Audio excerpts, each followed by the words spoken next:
Hello and welcome, everybody. CF1's week is kicking off, and I am Dor. I am joined by the wonderful Two-Feet to bring you all of the Valorant action tonight. It's going to be a good one with the Scarlet Knights up against UNU Valorant. Two of the big dogs going at it. Yeah, I'm excited about this matchup. We've seen some, I've been able to cast some really good games so far in the competition leading up to round 5. We've seen some great matchups so far. We saw an incredible one last Wednesday between Colorado and Oregon, but this one tonight is going to be a test for Rutgers. We know Rutgers is at the top of the standings. We know Rutgers is a really good team, but ONU has really shown us something through the 4 rounds that they've played so far and taken down some pretty staunch competition. Their only loss is against Penn State, who is also 4-0.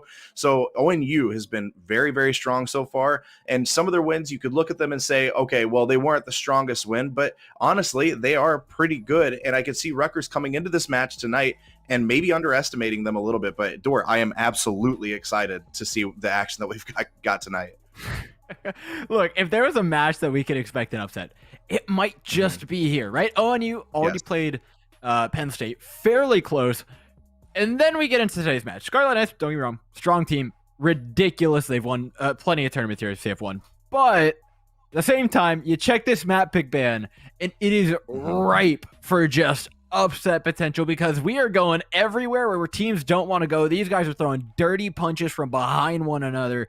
ONU starts out by removing Ascent. Scarlet Knights get rid of Bind, which should already tell you exactly where this is going. We're going to Icebox first, then Haven, and then a split map should it all go to a third. And it was ONU picking Icebox. So this is their pocket pick. They're saying, you know what, if we're going to swing up a level, we got to hit them with a little bit of a surprise card. And that's what this map is. Whether or not they win this might just decide the whole series.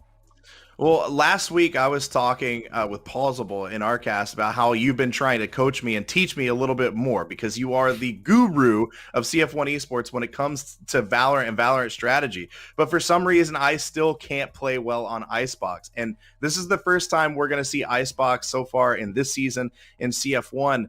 And I'm really interested to see how these teams handle this, especially when you're talking about 2 teams that are at the top of the standings in the East. How are they going? How is Rutgers? What's the strategy that they're going to employ going into Icebox tonight? Especially since this is an ONU pick, ONU must feel very, very strongly about their chances on Icebox to really remove Ascent and then go ahead and pick this. And so I'm intrigued by this. I'm a little scared, so you might have to hold me, tell me everything's going to be okay a little bit later, but it's going to be fun watching not just these 2 top teams go at it, but these 2 top teams go at it in Icebox for the first time this season in CF1.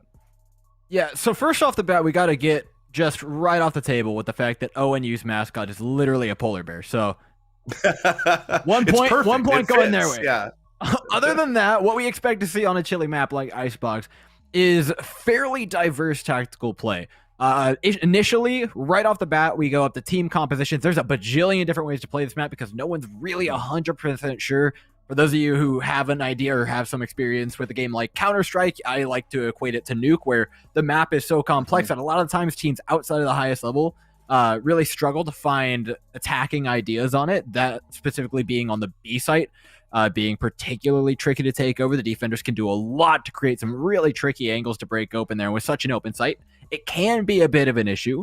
And then on the A side, it's literally the exact opposite problem, just all close quarters, raw combat. And that's where you get, you go from strategic knowledge to tactical knowledge and those little 1v2, 2v2 skirmishes that can really decide the fate of the game. So which of these teams wants to go to which of those sites? Generally, A is considered the more preferable site for the attackers, but how they get there, what utility they use, what agents they use is really all up to them because nothing is really set in stone here.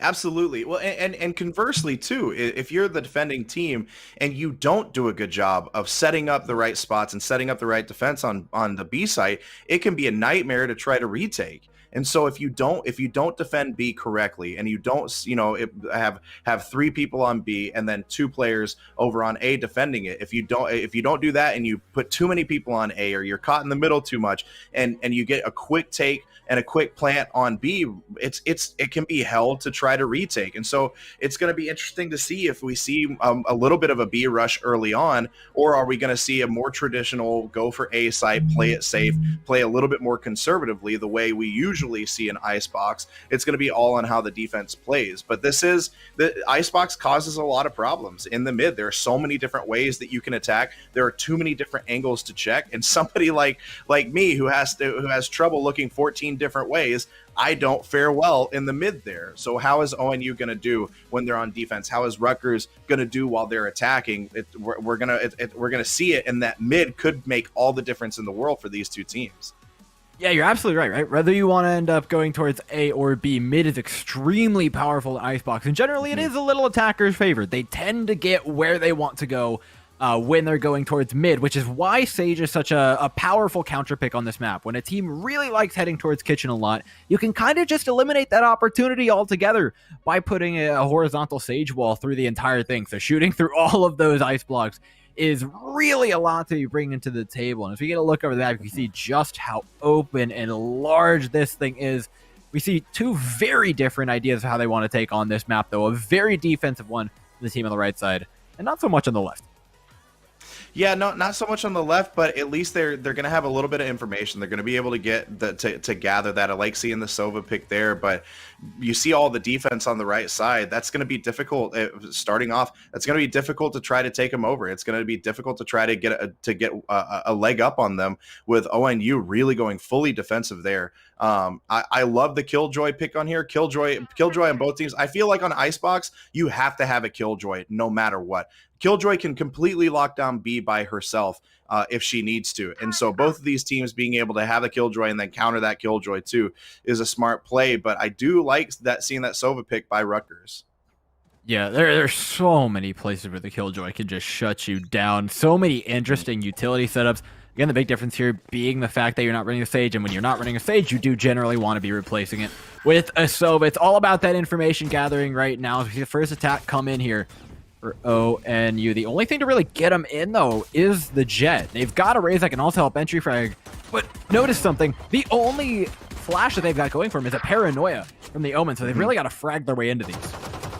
And we're seeing an A push already by ONU, but Chromium taking down two right there with Skirt, taking down LGI Secrets pretty quickly. Looks like they're going to rotate over towards B site. They feel pretty strongly with a couple of those takes that they can go get over on B site and push pretty hard on this, plant the spike, and try to force that retake by Rutgers early on with Chromium planning right now. Oh, but what? Oh, WD is there already saying, nope, you're not going to get that plant right there. The spike is down. Now this becomes a little bit more difficult for ONU. They probably needed to get there quickly with Knights taking down WD pretty quickly right there, and now it's a 3-on-2 situation. ONU needed to get that spike planted way faster than they did on that rotation.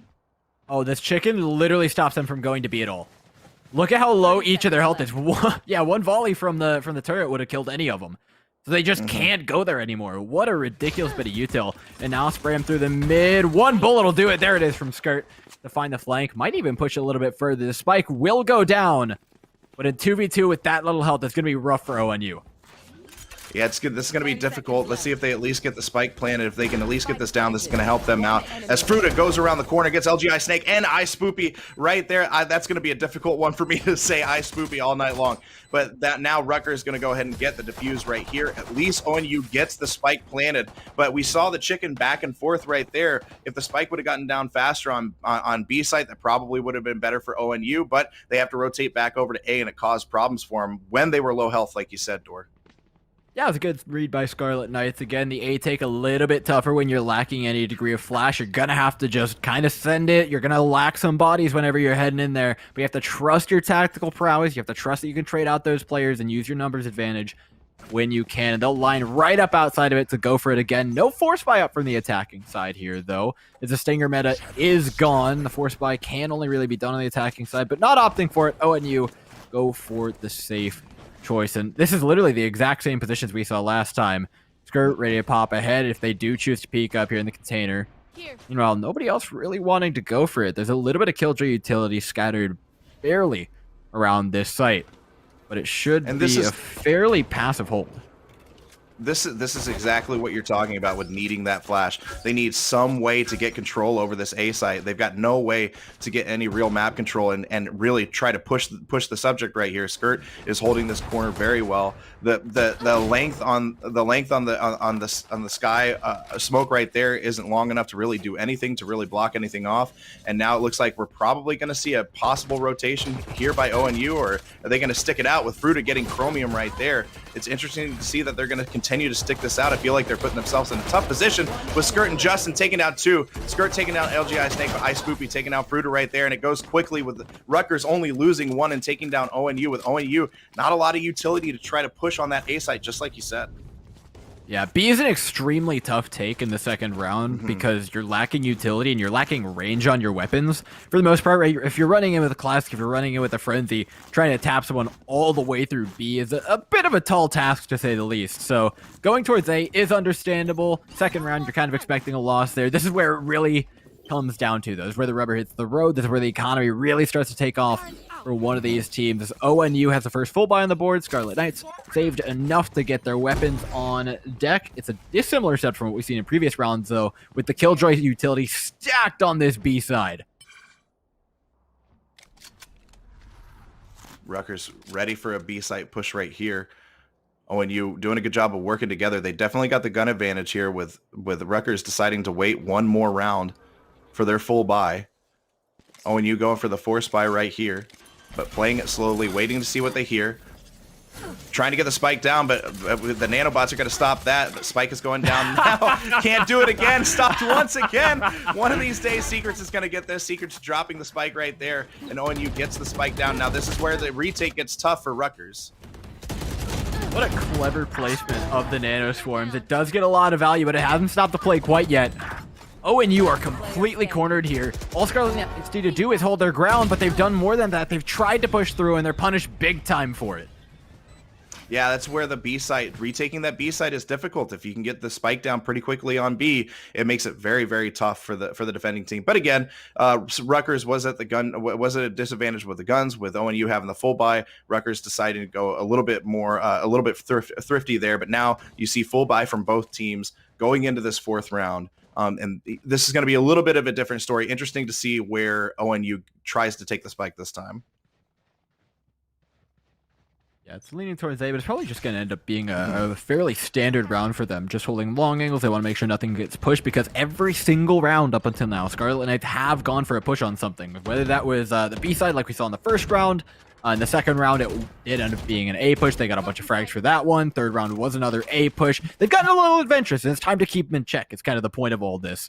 So ONU have spread out. They're making sure no one is pushing up on them. A little bit wary of that mid control. There it is. That's what they wanted from all this waiting. Ice Spoopy finds a frag on a Justin, though it will be traded back. And you'll take that trade if you're ONU too, with Knights taking down Jonah right there, already getting the advantage on this one. That's what you want to see when you're on A site. There's nobody defending A right now. But again, because you just don't know, you don't want to push the subject too much, but that gives Rutgers just enough time to rotate back over. ONU looking a little bit indecisive right now, trying to figure out where they want to go with it. Now finding out that the Soba is definitely there. They've got the Sky there. ONU still going to try to push the subject on A right now, just peeking and poking. That's what they're going to do. And really at this point, that's all they can do, with Secrets taking down WDKs. Oh, Knights with a huge kill on Skirt right there. Only one left for Rutgers, and ONU pretty strong as Snake takes down Fruta, and the attackers win that one. ONU taking round 4. I like the push there on that A site, waiting, being patient, and then rolling on them as soon as they got the chance. Yeah, it was a well-played standard for them. They punished, they traded one out, and even had Knights not gotten another frag, it would have been worth. There's kind of this idea in tack shooters of a trade is always better for the attacking side, because then the defenders have less information, and attackers don't need as much information to play the game. Well, then they got another man advantage, and ONU played it spectacularly. You mentioned how little Scarlet Knights knew on that A site. How they're all crowded around the center of the map, waiting to rotate. It's especially true on a map like Icebox. That's why they're going to take the fight to their opponents. Try and take a little bit of the ground here in mid, and they've done it successfully. Just an Omen waiting outside, but things are about to get dicey in the attacker's spawn. Waiting it out, trying to feel where the defenders are, but I like seeing from ONU right now, just trying to get the feel. Looks like they're getting a little bit more control on A site, taking advantage of that, but being patient once again. You see Secrets coming around the corner, trying to give a little peek, trying to see if the coast is clear. The coast is relatively clear, catching one right there. ONU has a chance to move the spike on there, but still being patient. A Snake takes down Fruta pretty quickly. Sova catches him, but Knights takes down WDKs. Justin pays back Knights for that kill trade-off right there, but the spike is down, and now this is going to be a retake by Rutgers. At a bit of a disadvantage. Snake kind of stuck in that corner behind those smokes. Trying to back off. See if they can keep vision. Make sure that they can keep vision on that spike whenever they need to. Very good plant. Good retake positions by ONU right now on Rutgers. Can't quite get there. Oh, this is going to be difficult. Can't get on top of this spike. I mean, there's 2 nanoswarms on it. There's rifles all around. 2 members left, though. 7 HP on the player. Skirt finds the frags. 2v1 now. iSpoopy's going for the Thrifty's there, though. Oh, the defuse just in time.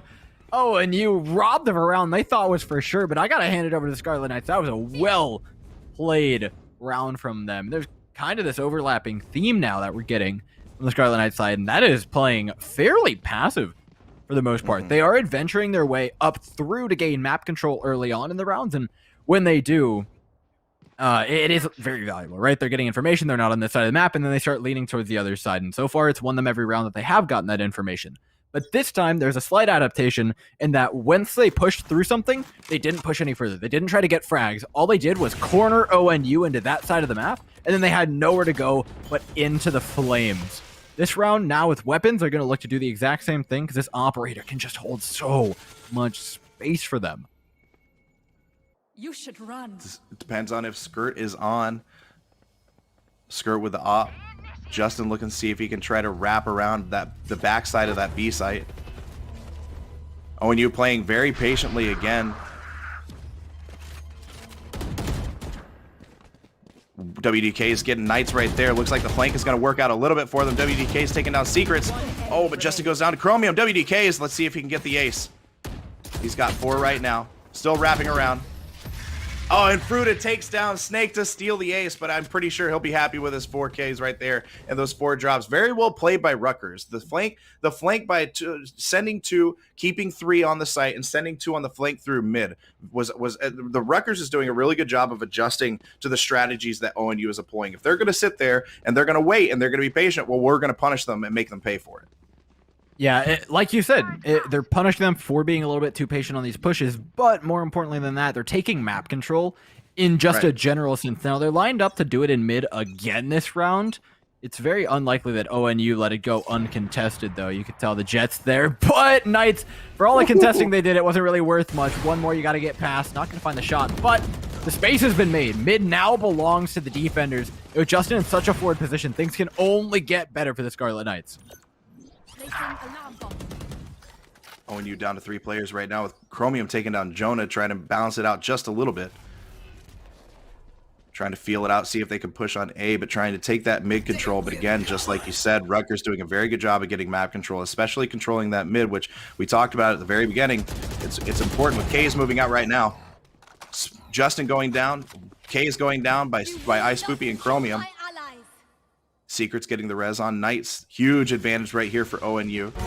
Looks like they're going to rotate over towards B, but Skirt gets iSpoopy and the spike is down.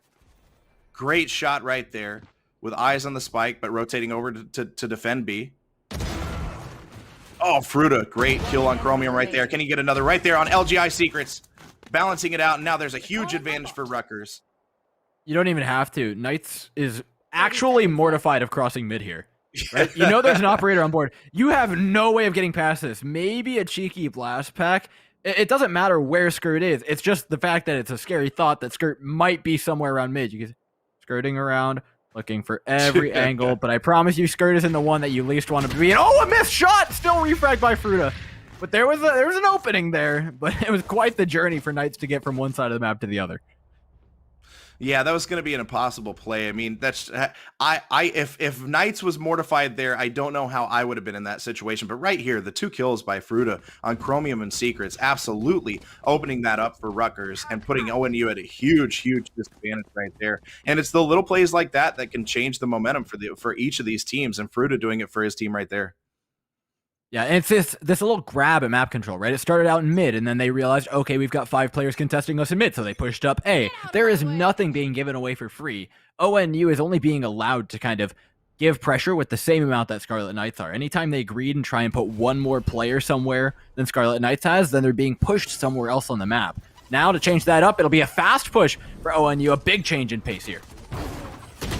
Snake right here with the Blade Storm. Oh, doesn't quite get it. Fruta taking down Snake. That is a big loss for ONU, and Justin taking down Knights as well after Knights takes down Fruta and punishes him, but you'll trade off the 2-for-1 all day long. Now, ONU kind of stuck on this A push right now. It's going to be interesting to see if we see WD on that flank trying to take that mid control again, but they're going to sit here and dink and dunk and kind of peek and poke again to feel out what they can do. Looks like they're considering rotating back over as smoke goes out, trying to stop any kind of mid control from coming out. It did force WD back just a little bit, so that's a good play right there by Omen. Ice Spoopy now with the spike, moving in, trying to get a little bit more control, a little bit more intel. And Jonah takes down Secrets. That's what happens when you peek up top. I love that spot, but anytime you peek up there, you better be ready for somebody to watch right there. Jonah's ready for this right now. One enemy remaining. Oh, Jonah taking down Ice so Spoopy many now. angles. There's can't cover all of them. Too many. You want to be flashing your way onto these, but you literally don't have any. And that's really kicking them in the butt right now, is that they have to peek every single one of these angles just raw. And the defenders have a bajillion different places to hide behind, especially over on that A site. And then if you go to B, you're terrified of getting shot from a bajillion miles away by an operator. This is compositionally a little bit of a rough matchup for ONU to be taking on a lot of these fights. I think going fast is the right move for them, because then you can effectively clear multiple angles by utilizing the fact that you've got a man advantage when you are going to a solo site. But boy, has it been a tough one for them, and they're about to find it even tougher. Shots there by Skirt, not finished off, but now with the one-way in the place of them, they know they're being pushed somewhere else. You can see already up mid, Justin and crew are here, and ONU have got to have a whiff of this. Trade off there. Oh, the Secret's taking down Justin, but Justin takes down Knights in the process. But the 2-for-1 trade could be big for ONU as they look to try to push on A. Sky over on a couple of Skies over on B site, trying to confuse them, see what they're doing. Throws the smoke out to cross over. But this again, another good mid push and another good B push. They're being pushed from behind, so Fruta is actually just going to back away from this, find a frag if they can. All Fruta has to do is buy time for Jonah, and there he is, right in the back line. Look, Fruta's just running away. They know it's not about getting the frags right now. It's about buying time for this flank to pay off. Unfortunately, there have been enough frags from the ONU players. They have been able to run down enough. It's about finding these shots. Jonah can jump on top of this wall should they want to. It's a little bit of a tricky play, and ONU have no idea. Oh! Secret's taking down Jonah. Jonah would just look, aim just a little bit off on that. I mean, with all the time in the world, with all the ability to get the jump on them, they had no idea that he was there. And just the aim to just be a little bit off right there is absolutely brutal. But ONU now taking a round, only down 6-3. Their economy feeling a little bit better now after they go with the 4 spy. They have a little bit more breathing room after taking that round. What would you have done there if you were Jonah? I mean, it was a creative play to get up into the box, but drop-in accuracy is going to screw you over every time if you don't see somebody from inside of the box. It's just an unfortunate play. I mean, you're stuck 1v2. Fruta could have maybe bought a little bit more time, but either way, I digress. We find a frag for ONU, and they're looking better in these rounds now that they're aware that things are coming from behind them at a pretty constant basis. Nice repeat by Secrets. Oh, but it's not going to pay off. They're wary of behind them right now, but look at how little of the map ONU are currently possessing right now. They can't even turn around because they're scared that 2 to 3 players are going to be coming from back there. Rutgers doing an incredible job of flanking through that mid, getting map. They're keeping map control and holding map control almost every single time. No one on the flank right now. You don't even have to. You don't have to flank because ONU just assume you're flanking, so they just don't go back there. Snake peeking, trying to find something right now, but ONU, you can see the nerves. Moves not quite as decisive they were as Knights moves in, gets the kill on Fruta right there. Stays alive. Throwing down the boom bot. Can he get the drop right there on WDKs? Gets the kill right there. Knights doing big things for ONU right here in this round. Ooh, Chromium taking down Skirt. That's a big drop. And so far, this round's come down to Knights, but Jonah will get another shot at this one. 1v3, though, the odds are even worse than they were before, and this flank's going to make things pretty tough to deal with. Good shot by Snake. Good round by ONU, and they're catching up a little bit more. Despite the lack of map control, they're finding these rounds through just raw fragging ability. Knights has done a fantastic job of opening up. That's exactly what you want out of your Ryze a lot of these times. Has made the most of pretty much every single one of these showstoppers so far. Good job overall. You're still down 2. You're still looking for 2 more to even up this half. But let's figure out whether or not they can here as the operators back up in the hands of Skirt. It's taken a pretty forward position here today. They want that first pick bad. And Scarlet Knights has had no issues lowering the numbers, oddly enough, which is usually something attacker favored, but they seem to like the scrappy play. Again, moving towards A site. Moving a little bit slower, being patient. Knights get the kill on Justin. That's a good early pick for them. Again, with another pick early on. That's 3 rounds in a row that we've seen as Skirt takes down Knights. Oh, Skirt with another pick on Snake. Looking to move in right now, get a little bit aggressive. As we see the res come in from Secrets onto Knight. But you see them peeking again. They're so afraid of that flank in mid door. I'll tell you who's not afraid. It's Skirt right now. Skirt immediately pops the knives, immediately pops the blades from him. It's like, you know what? I want more. I want 5. I want 6 now in this round. And it's ONU go back into their spawn. I promise you, in rounds after this, probably next round, Scarlet Knights will be taking more aggressive map control now that they've recognized, okay, ONU don't feel trapped in their own half anymore. We got to give them a bit of a gut check. Mid smoked off. That is literally never meant that Scarlet Knights are not going mid. So for ONU Valorant, they need to keep watching their back here, even if no one's actually there, right? We could see the minimap. ONU can't exactly do the same thing. Nice use of from the shadows to figure out exactly where they are. And now the rotation will come straight on through to B. 4v4. There is still a lockdown for ONU, so if they can get away, get this Killjoy utility set up, they should be set up to win the round.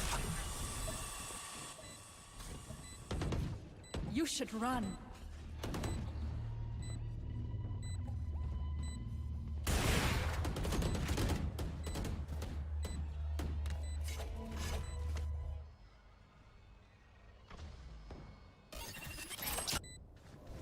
Time's off the clock now. Chromium just hanging onto this spike. Goes for a double. K's now blocked off by the wall. Gets a free reload. There's no chicken in sight. Killjoy, not out of utility. There should be nanoswarms on top of this spike that they still need to get rid of. That's going to make life so much more difficult. Jonah can do all he can, but the nanoswarm is enough. The Killjoy utility is just as obnoxious as it was yesterday. And down go the Scarlet Knights, 6-5. They're coming back just like I am off of this choppy internet door. Don't worry about it, everybody. I'm back. Don't worry about it. But Skirt, I mean, you look at what Skirt's doing there for Rutgers at 15-6. I mean, it's not a carry, right? Because we're seeing all these other players from Rutgers doing a really good job of getting the frags that they need to get and being in the right spots. But Skirt hitting the shots that they've been hitting the entire time, but it's not enough with ONU playing very, very well these last few rounds, playing together as a team, checking their spots, and covering each other's backs. Secrets moves in for a little bit of a peek. They're going to look on A again, but just like you called it, you said in the next round we're going to see Rutgers push mid, get a little bit more aggressive map control, and we're seeing that right now. But ONU keeping one person back to watch for that flank. Yeah, ONU have to respect it. After you've made that rotation, you got to be a little more careful. Trading 1 for 1 now. They've been locked back in. Effectively turn themselves into a 3v4, though. Make it a 3v3. A Snake finds one, because one player is basically dedicated to watching mid right now. But Secrets is having no problem cleaning this up unless Jonah has something to say about it. Jonah pulling back just a little bit, trying to play a little bit safer, a little bit more conservatively. Snake looking to push the subject. The one player on ONU who I feel like has done a good job of staying aggressive is Chromium. Takes down Jonah right there. Shots back and forth, and Spoopy taking down Fruta. We saw Omen on Omen, then Killjoy on Killjoy. With ONU taking another round, now it's tied up 6-6. ONU doing a good job of countering some of these strategies that Rutgers used to put them back on their heels. Yeah, solid adaptation. For all we can kind of point out, you know, it's going to be rough for them without flashes. They got through it. The tactics on A site worked out for them. It was a lot of pressure to be under, to have a team taking that much map control. but they stayed calm. They took every angle with 2 members. They traded out kills appropriately, and then they waited for the end of the round to take space when it was actually the most appropriate and punished Scarlet Knights for any little bit of overcommitment that they might have actually pulled out. Now sides flip, though. Things are going to be pretty different. ONU's side is basically entirety based on lockdown. These paint shells are going to be obnoxious. The wall is going to deny Kitchen literally every single round this half, quite possibly, unless the stage decides to move somewhere else. And Scarlet Knights are going to be much more aggressive than what we saw from ONU in the last half. If you're ONU, this is the moment you were looking for, though. We'd be tied 6-6 and have a composition with a little bit more lockdown as Justin pushes forward, takes down Knights right there. Still safe, still alive somehow. Skirt takes down Spoopy, with Justin taking down Chromium. A very quick, very aggressive push by Rutgers to get on A site and plant the spike. And that's how you want to be taking it, even without flashes. They did throw out a Lear to get him in there initially, but that Jet did so much work with the Frenzy. Now it's up to Secrets, who does only have to tap these players. Look at the Jet, look at the Omen. The HP bars dust right now. This 2v4 is a lot more doable than it may seem. Seeing a much different strategy as Snake taking down Fruiter right there. That's a good job by Snake being cognizant, peeking at the right time. Let's see if Secrets can get confused. There's not a chance. WD too far off, and ONU takes that even after the aggressive play that we saw from Rutgers early on. ONU doing a really good job of retaking, realizing that they were too far off. There wasn't much that Rutgers could do to get on there, and they go ahead and defuse the spike. Definitely 2 completely different attacking styles between Rutgers and ONU. 100% because you get the Lear from the Reyna right there. You get some semblance of a flash to be able to push on there and be aggressive. But ONU did an incredible job playing that, reacting to it, and then working on the retake to move forward, even after they had a few players picked off. Yeah, plant position was rough, but it was still a 4v2 that you shouldn't be losing most of the time. The health bars were the death of them, though. And now, Scarlet Knights, they do end up forcing into this. Like we said on the attacking side, it is very doable. We're running into a pretty heavily stacked up A site. Knights goes for a peek, will be punished by Jonah. 4v4 now. It's Spoopy, the last man to the back of the site. Justin gets the drop right there on Spoopy. Spike planted. WD getting the plant right there, but Secrets is waiting. Chromium getting a drop on Fruta. Moving around, see if he can get Jonah 2. Chromium takes down Jonah 2, then takes down WDK's. A 3K right there, and they're going to be able to defuse this spike with ONU taking another round away from Rutgers.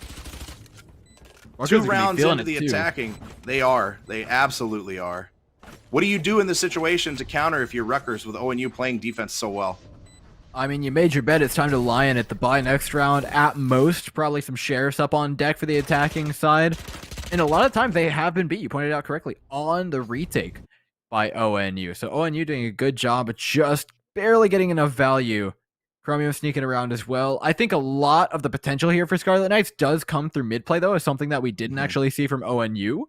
ONU, they tried to control mid a couple of times, but most of the time just giving it away to Scarlet Knights, never actually utilizing it or pushing through it. I think Scarlet Knights have the utility. They've got the ability to go for some aggressive pushes through mid, try to split these sites up, whether it be kitchen, whether it be going under tube, whether it be going cross onto A.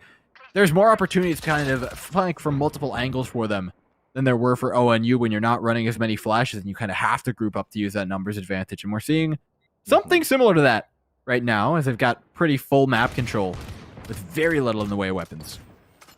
The sheriff is in town for most of Rutgers right now, trying to get some kind of range there. But Snake taking down Jonah, a little bit of a trade-off right there between the 2 teams. The Snake being very aggressive right now, knowing that Snake has the gun advantage, taking down Fruiter right there, getting another one in WDK's. One enemy remaining. Oh, goes down to Skirt, but then Skirt goes down to Knight. Huge advantage. Justin trying to pick off whatever he can, but this is going to be a tough one for a 1v2. It's on B side. This is going to be tough for Justin. Stop from Chromium. Will they finish it off? Yep, through the wall. Aries, no problemo for him. ONU are looking fantastic on this defensive side. Scarlet Knights, granted, that's not their buy round. This one will be much more telling of the rest of the tape. But Snake did a great job locking that down and not getting traded out for a good while, if not just buying time for the rest of the team. You notice the Omen and the Rays getting there just before they went down. That's pretty much your only job when you're anchoring a site like that. Just get frags and live long enough for the rest of your team to get there. And we saw exactly that out of Snake. Let's see what we look at on the defensive setup this time, though. They know they're running into weapons. Economically, Scarlet Knights are going to be all right now. And there's virtually no shift in the positioning right now, save for the fact that Snake does have an operator. Going to be forced off the angle now and revealed. Pushed back fairly far onto the side, but with an operator, you can still hold this. Chromium getting the drop right there on Jonah. Omen trading off an Omen. ONU, not a full buy round for them. Or a full buy round for them, not a full buy round for Rutgers, but Skirt getting the drop right there with the classic. Knights waiting. Here's the plant, the spike being planted. Spike planted. Waiting, being patient. Good job by Knights and being patient, but it doesn't matter. WDK is dropping him right there. Spoopy trying to check those angles, seeing if he can peek, but this might just be a save round. Trying to move over, seeing if they can get a pick, but no, Spoopy's going to save. Smart play here to save. There's no reason to push that. It's a 1v4. The spike is planted. You're up by 3 rounds. You might as well save whatever economy you can. Yeah, Scarlet Knights have been doing a good job here of punishing the operator first off. But now I trust that they'll be able to see that the rotations from ONU have been very fast. Right? That round, it ended in, effectively a few seconds ago, 20, 30 before the spike went down. They got 4 frags, just 1 left. So the rotations had to get there pretty fast, which then begs the question of, are ONU rotating too fast? Scarlet Knights, if they start applying pressure somewhere, ONU don't really have that much information. It's not like they're pushing like Scarlet Knights are. If Scarlet Knights decide to go for a push on one end of the map and then rotate, there's very little ONU are going to be able to do from a full take just being next to free if they continue rotating as haphazardly as they are. We'll see whether or not that does become true. I think Scarlet Knights will be more than capable enough of figuring that one out, but for right now, it looks like a standard. Cover going out. Skirt back on the op now. Not a full buy round for ONU. It's going to be a little bit more difficult, but luckily if this goes with the A push like we think, then that might benefit them a little bit more because you won't have those long angles. You won't have those long lanes to have to defend. Like we talked about earlier, A site, it's a lot more fast paced. It's a lot closer. So it might benefit the gun disadvantage won't be as great there. Justin trying to peek right there, seeing what he can see. Rutgers trying to move in. Realize they have a little bit of an advantage. They're moving in much quicker. See if Justin uses that Lear in a second. Knights getting ready to throw the paint bomb, yeah. They poke in, and then they pull back out, right? They're trying to bait out this Killjoy util, and then normally whenever you hear Killjoy util go off, you start to rotate. That's why the Omen's in mid right now. And then they pull back to give them time to reset their positions. The Omen moves back into mid, and they say, okay, we'll throw out a little bit of util. Again, see what we can get for rotates here. And now they've effectively baited 3 people into mid. The Jet, the Omen, and the Killjoy all nowhere near that B site. It'll be a foot race there to start things off. 30 seconds But left. the ONU are going to be in not the greatest positions, and now they get pulled even further away. Jonah sneaks onto the site. This is going to make the B side even rougher to try and hold on to. I like the strategy though with B site completely open. It is so difficult to retake. It's worth at least trying. A Snake goes down to Fruit right there. Knight's going down to Jonah. Let's see if ONU plays it a little bit slower with Chromium taking down Jonah right there, but then going down to Justin. Secrets trades off. Takes down Justin after that, getting a little bit of payback. ONU moving a little bit slower on the rotation, like you talked about before. They were very, very quick on the last 2 retakes on B, but they're moving a little bit slower here. Secrets turns around and gets Fruta. Oh, but Skirt finishing it off, and the attackers go ahead and win this one. Rutgers now catching up just a little bit. Smart push and good post plant positions by Rutgers puts them in a good spot to take ONU in this round. Yeah, and now you've punished the fake. You've gone for a lot of the really smart strategic things. Scarlet Knights, it's time to take a step back. You play as one standard. You can gain some map control. ONU are going to be fairly predictable. This round is very unlikely we see heavy-handed rotates. They're going to be a little more doubtful of whether or not this A push is actually real. Fortunately for them, they do have the Showstopper, which can be a fantastic retake tool for ONU. They should feel free to use it. We've seen Knights get big with it. I'd expect more. But the buy is a little bit shaky. Jonah all the way to the back of the site. Nearly gets head taken off. Sidesteps the hunt. Marshall on the ground. Does manage 1 body shot, but not much more than that. A quick take for Scarlet Knights. The Showstopper's still scary. But so far, clean A take. all the advantage right now in the in favor of Rutgers with the getting that spike down. Now you got a 5-1.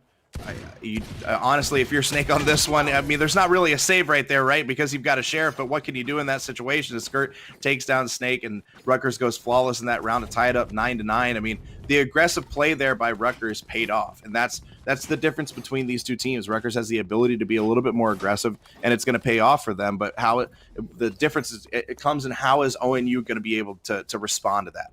How are they gonna counter that? And that's all about the counters. Rutgers has had the momentum for the last couple of rounds, but it's not like we haven't seen ONU completely steal momentum in a single round. They could do it again right here, but with both teams with a full buy, ONU going with a forced buy here, no team is at a disadvantage. ONU just needs to have good pre-plant positions and be ready to go. Skirt sitting there with the op. Just start the round off right now from ONU. See the Killjoy throwing up util in mid, so they've lost 3 rounds in a row. They're getting read like a book by the past 2 of Scarlet Knights, and they're saying, okay, it's time to throw a little bit of a wrench into the works now. See what we can get done. This duel will be fairly important for map control, but it's not what really matters. It's the sneak in over to B that we really need to be watching. Note all 4 players of Scarlet Knights are in here and ready, but 2 defenders for ONU could be a bit tricky, especially that Omen hanging out just outside the site. Secret's being a little bit of bait right now, waiting for that Omen, but getting the drop on Jonah really early. And this is where the trying to plant on B side when you got defenders there is already difficult as WD using the Hunter's Fury, trying to get a couple of picks, but doesn't get anything there. Chromium taking down Justin, but now we get a trade-off with Skirt again with the classic on Chromium. A little bit more difficult. Planting the spike on B right here. Rutgers gets the plant, but this is going to be difficult to hold off. 2 ultimates for ONU. They have the res should they be able to get to the body, but it's very unlikely. Scarlet Knights pulled all the way back from this site. It really is on Snake to try and find this duel. But 5 versus 3, they're looking great. Skirt, how much can you get? Doesn't chop the showstopper. Knights finds another one. And every single round, this Raze seems to be using their ult. They're getting value. Scarlet Knights get out with 1 alive, but it's bittersweet to say the least. And what did we see from them in that round? On that retake, they slowed down. They thought through it a little bit more. They peeked. They tried to get as much information as they could. We saw the revive there. So you bring a player back. You make it even more difficult on Rutgers. I like the rotation over to B by Rutgers and feeling it out, but having the 2 defenders there is just a difficult play, difficult to come back from. So whenever you go down with you're at 3 players and you're at a disadvantage, it's going to be tough to try to stop that retake. Yeah, and it was honestly almost really good for Scarlet Knights. Chromium fragged onto Justin, and that was the big kind of turning point for the round. But Chromium was going to be hard to figure out on the site, like I mentioned.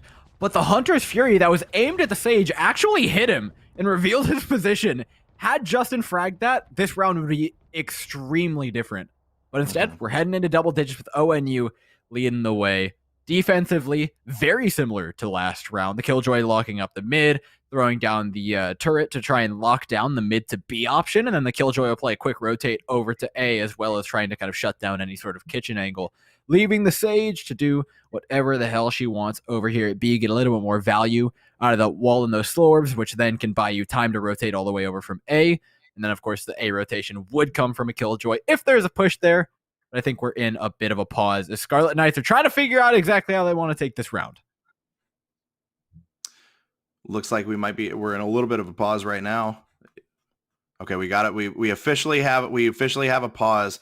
And so now this is where there's been a close match between these 2 teams. And they've been trading off rounds here and there. It looks like both teams go on runs. One team takes about 2 or 3 rounds, and then you get some adjustments. The other team takes 2 or 3 rounds, and it's that push back and forth between these 2 teams. And really what it's going to come down to, in my mind, is ONU. How are they going to continue to counter these attacks and counter these pushes by Rutgers here on defense? They've got the advantage now being up 10 rounds to 9, but with Rutgers playing as aggressively as they are, what's the play by ONU to slow it down? Do they try to counter that aggression with their own aggression, or do they just let Rutgers walk into the traps that they set for them? I gotta say, Rutgers have been fairly airtight when it comes to map control. They've done a fantastic job of monitoring their side. So pushing one side of the map or the other, there's not too much value to be gained for ONU. There's maybe a couple ventures through a choke here and there if they really want to try and get a little bit of ventures. It's not bad to mix some of that in.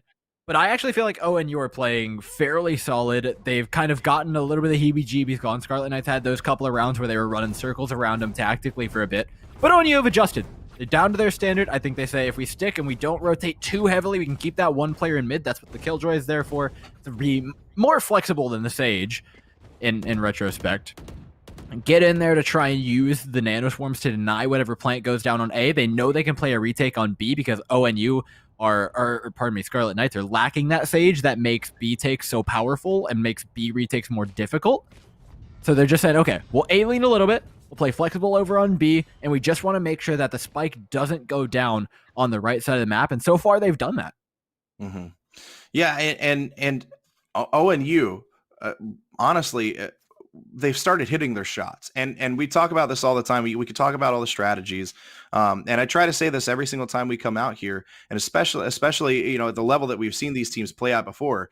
It doesn't matter what strategies you employ. You got to hit your shots. At the end of the day, it's about making sure that you get the picks of the other team that you need. And ONU has started doing that. You talked about Chromium about 2 or 3 rounds ago.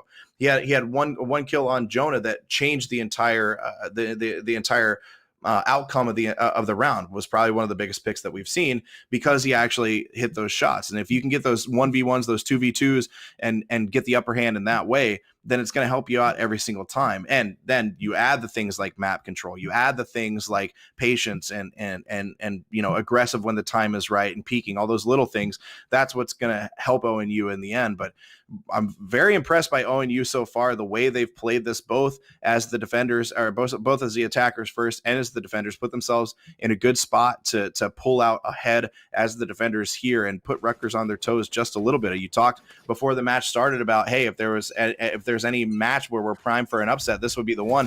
ONU putting Rutgers on their heels just a little bit here in this match. Oh, as Knights goes down early to Justin. Oh, that was an early pick. Rutgers ready to go after that pause. Snake with the op, peeking right here, just waiting for that aggressive push. Oh, taking down Justin. We know we've seen it almost every single time on the A push. Justin going across on that line, and Snake was ready for it. Now Skirt peeking, waiting to seeing if they can get somebody right there as WD is planting right here. Snake going up top to heaven, waiting to see if somebody comes around that corner. You should run.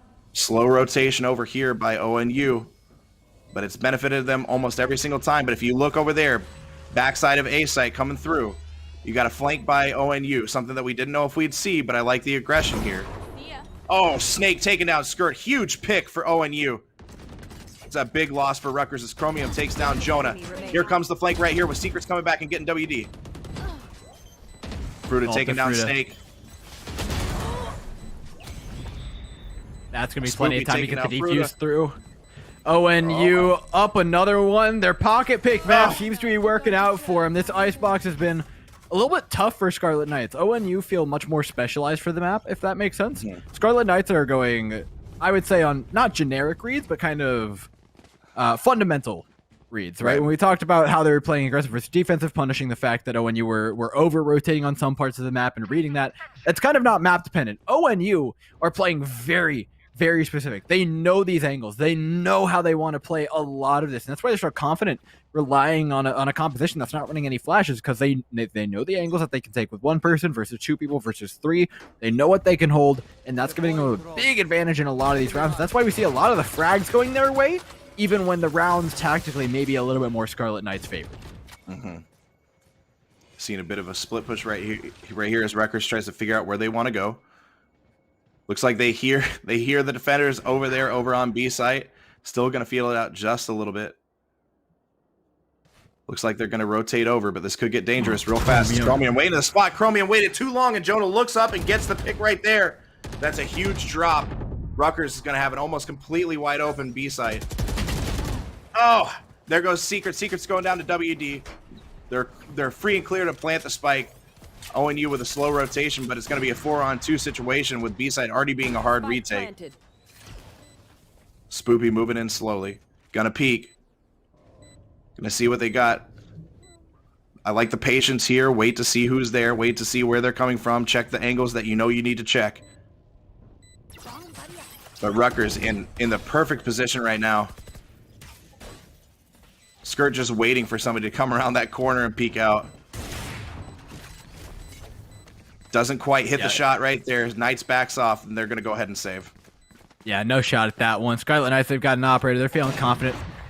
Though going for the flank here. Scarlet Knights, yeah, they're going to peek this. They're so confident into this. 1v2, I don't know if you should be taking this one that easily. Oh, Fruta makes it look easy. Never mind. Double peeks. Knights will punish. It should be Knights going down. They want to try and take that operator away. And oh, boy, what a spray from the Rays. That might actually be a pretty significant bit of economic damage to Scarlet Knights. It's not going to prevent them from buying, but it will knock them down a peg. Considering we could have a good few more rounds left in this game, that's a pretty nice thing to have. Just to be able to take the op for just a half a second out of Skirt's hands and force another buy on that is huge for ONU. Knights, I love that play right there. Knights says, hey, y'all are going to take the round. I'm going to take your guns. And now you see Skirt right here. Doesn't have the op anymore. Now opting for the frenzy. Get out of my way. Gonna roll around with the frenzy. Hopefully get the op in the next round. The little things like that. That's what ONU is doing really well today. A snake doesn't quite hit the shot right there. Holy, a quick take from Scarlet Knights. The Blade Storm is literally wrapped all the way around the site. This guy, Skirt, what the hell was that? An aerial assault by the Jet. That's called a panic blade storm. The entire reason why Skirt didn't buy the op in that round and then just throws the blades out willy-nilly like that just to make sure that the spike gets planted. I like it as an aggressive strategy to get the spike down, but now what are you going to do with ONU on the retake? Even if they are down one player, oh, you flank, that's what you do. Skirt's a little bit hurt. Yep. They'll grab the Judge. This Judge could be pretty deadly at these kind of ranges. Oh, Jonah and Fruta getting a couple of picks right there, though. There it is. You may not need the flank. Oh, Skirt taking down Secrets. One left to go, and Snake is just going to go ahead and back off and hold. Scarlet Knight's fantastic quick take. That's like the second or third time we've seen that specific A take with the Jet going in, and my hat's off to Skirt right now, because when you ask for a fragger, when you ask for anyone who's going to be making some sort of engage, your job isn't necessarily to get kills, though Skirt is doing a fantastic job at that. Your job is to make space. And Skirt cleared out an entire site, maybe got a kill, right? You use your Blaze Storm, you do all that, but you freed up an entire site. Now your team knows what's free and what's not. And that's the most important thing about the entirety of what Skirt's doing, is that they're not scared of anything. They believe they're the best player in the lobby, and that allows them to move forward. And, you know, if my Jet doesn't believe that they're the best player in the lobby, I don't want it.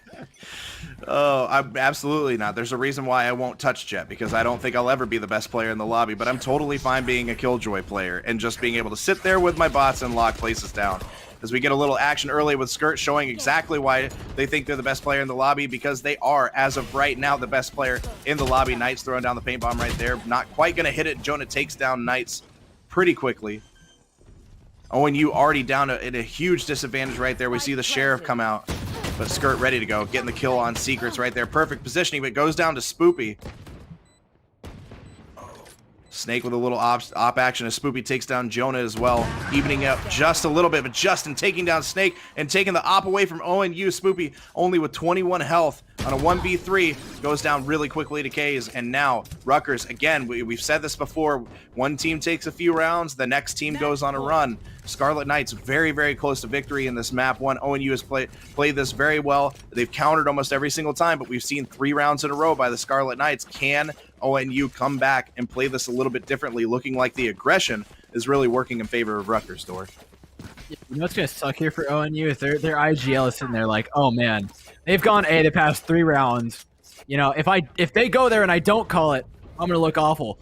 But if I call a full A stack and then they go B, I'm going to look just as rough. So, honestly, my guess here is that Scarlet Knights end up pushing forward and then turn this into a rotation back towards the B site. But honestly, with a man advantage, they can kind of do whatever they want.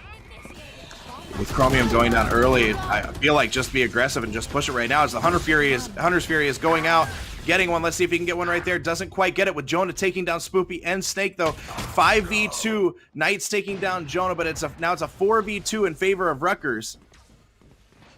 We got Killjoy with the lockdown right there. Nobody detained. ONU does a good job staying outside of that. It sounds like a showstopper, though. a showstopper, and we've got a spike down. This is going to be a huge retake opportunity by ONU, but it's a 4v2. Every single time this race gets a showstopper, something big comes of it. Yeah, but that drone, it just meddles with everything they want to do. But with the time ticking down as is, Scarlet Knights with the man advantage that they have, this is damn near impossible. I mean, there's Killjoy all over the site. Yeah, it's gonna be a rough one. Fruitery trades it back. Scarlet Knights found the key, and it was some quick 8 takes for their side. Looking fantastic at the end of the game, though. Honestly, strategically, really solid. Fundamentally, the map control was everything I wanted it to be from Scarlet Knights. OSU looks strong. I love their counter pick map. Tactically, they were dead on where they needed to be. They knew all their angles. They were finding the frags and trading them back. When it got down to it, Rutgers just barely had the upper hand. Well, you know, we talked about it going into this into the Icebox pick, and we were like, okay, we haven't seen this before. We haven't seen how these teams are going to react to this. But ONU now then we see a team comp pick that's a little bit different than what we've seen before too. Well, it made sense once they got on defense, and it actually made a little bit of sense whenever they were the attackers. But again, Rutgers showing just how strong they are, just how easily they react and mold themselves to the situation, realizing, okay, ONU, they're playing a little bit passively. They're keeping 2 people probably on B. They're keeping 1 person in mid, and they're not really dedicating a lot of people to A site. So we're going to be aggressive. We have the leer from Reyna. We're going to push on that fast. And at the end, when they finally started realizing, okay, if we go quickly and stay aggressive, put them on their heels and force them to retake, at some point, we're going to have good post-plant positions. We're going to be able to communicate, and we're going to be able to stop those retakes. And that's exactly what Rutgers did. Hey, but ONU, pardon me, they've still got some more room to come back. It'll be Haven, I believe, up next. You guys won't want to miss this one. It's 2 powerhouses going at it in just a bit. Now which way do we go is the question to ask. There are so many choices that it's hard not to look past. What is real and what is fake, and the risk we have to take. Will we know what is throwing off our balance? We're trying to find ourselves without the defining words. We can no longer hold on to what only makes us hurt. We cannot sink into the dark. The vertigo is getting sharp. There's something greater than ourselves that we must reach for.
Welcome back. We're gearing up for game number 2 of the series between Scarlet Knights and ONU Valorant. It's a big one tonight.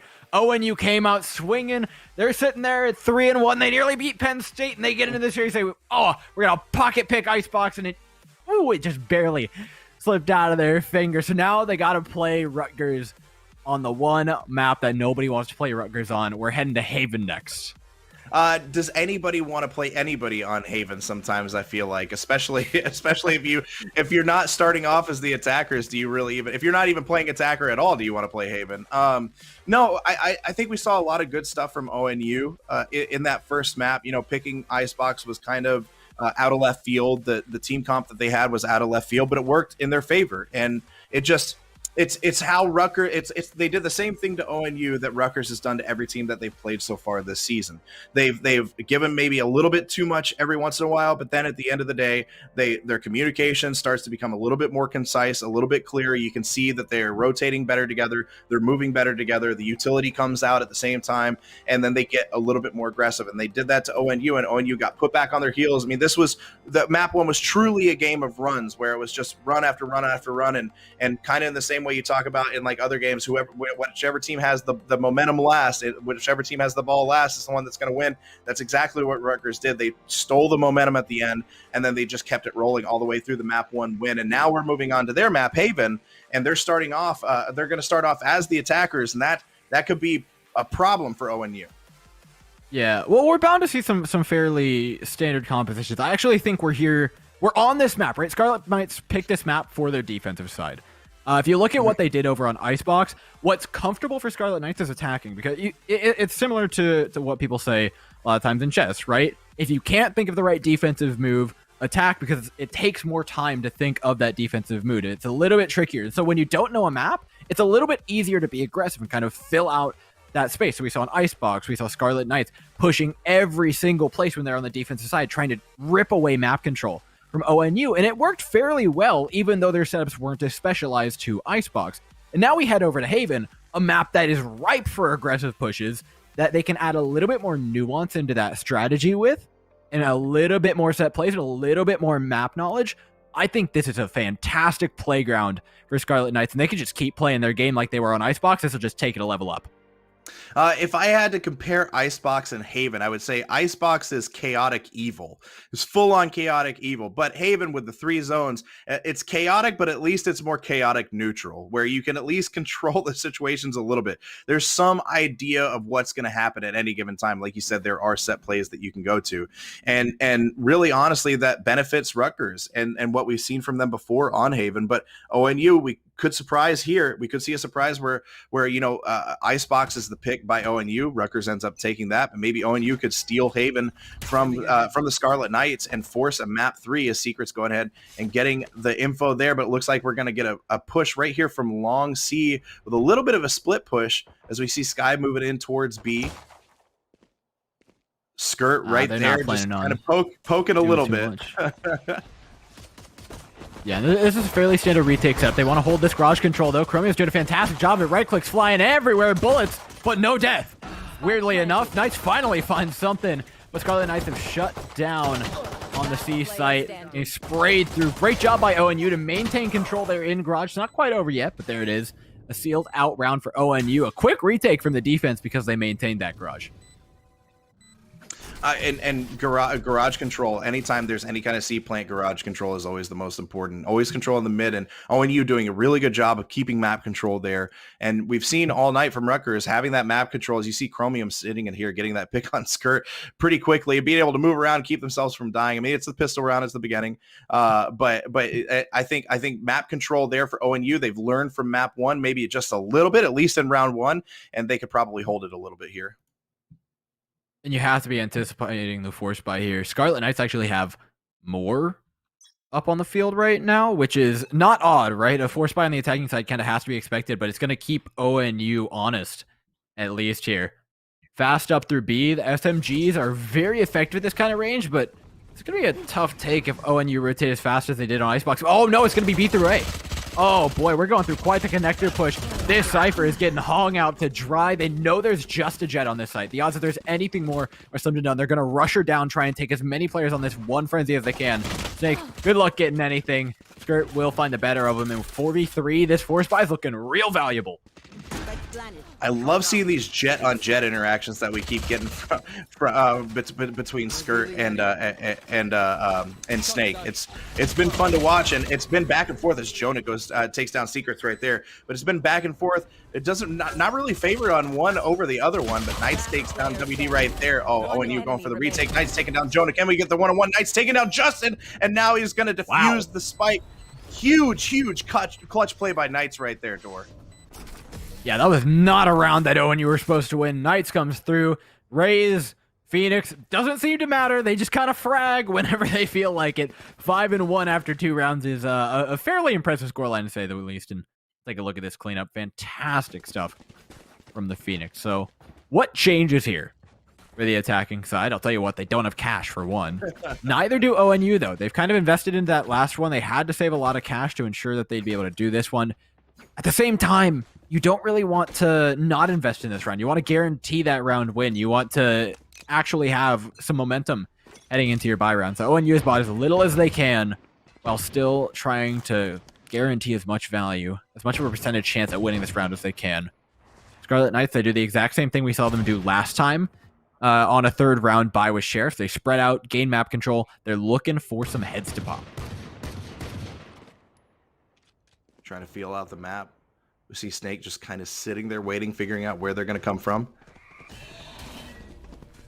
Now Scarlet Knight's picking up the spike, moving towards A, but Snake takes down WD right there. Can he get another one? But Justin takes down Snake pretty quickly. Only one left. Now Spoopy takes down Justin. Spoopy going down to Jonah. This is going to be tough. It's a 3v3. Skirt being able to plant the spike right here. Not much that ONU can do about this. They're going to have to set up for the retake. Well, they look great on the last retake. It's going to be Knights yet again. A hero with a Spectre. They know there's a Jet somewhere in that smoke. They have to try and clear out the angles one by one outside of it.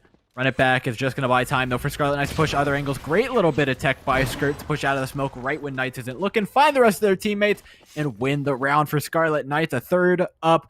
And the economy still is just in the middle of no man's land. Both these teams, though, should finally have cash for at least a semi-full buy. ONU are looking to capitalize here. But you could tell, even for them, it's piecemeal. Chromia's not going to be able to get a full arsenal on deck. Neither will Secrets. It's a couple of options, but you're really going to be hurting for range on a map like Haven. Scarlet Knights with their win put themselves up to at least a little something. Skirt with an aggressive buy here, though. Nice to see. The Sheriff will only be bought up into a Stinger, so I'm assuming that's going to be a save for an operator. Now, oh, my Secrets!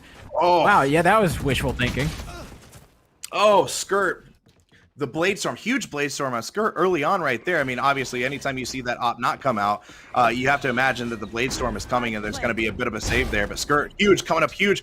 Chromium taking down Justin, though, keeping that garage control, knowing that the spike was going towards C, trying to keep as much control as they can, but Skirt staying right outside of garage, waiting for the right moment to peek.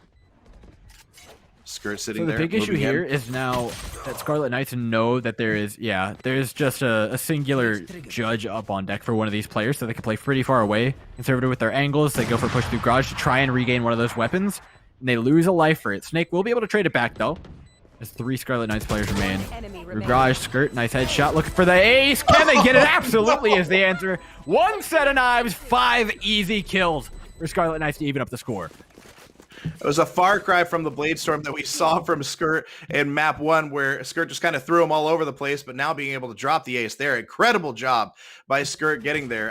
By the way, I didn't get to use the joke. The round before, that's 2 rounds now in a row that Skirt has made a huge difference for Rutgers. That round, obviously, with the Blade Storm, but the round before, being able to go off with the Sheriff at the end and being able to clutch it out the way as Skirt did. We didn't need to know who shot the deputy. We know who shot the Sheriff. It was Skirt killing everybody on ONU with that gun. I needed to get that joke out. I've been waiting. I've been waiting. Okay, that whole your dad, round. I get it. Your father, for so many years. You get 1 pass. I'll give you that. But now it's Snake's turn. Over top. Oh, no, the miss on the right click. It's disaster.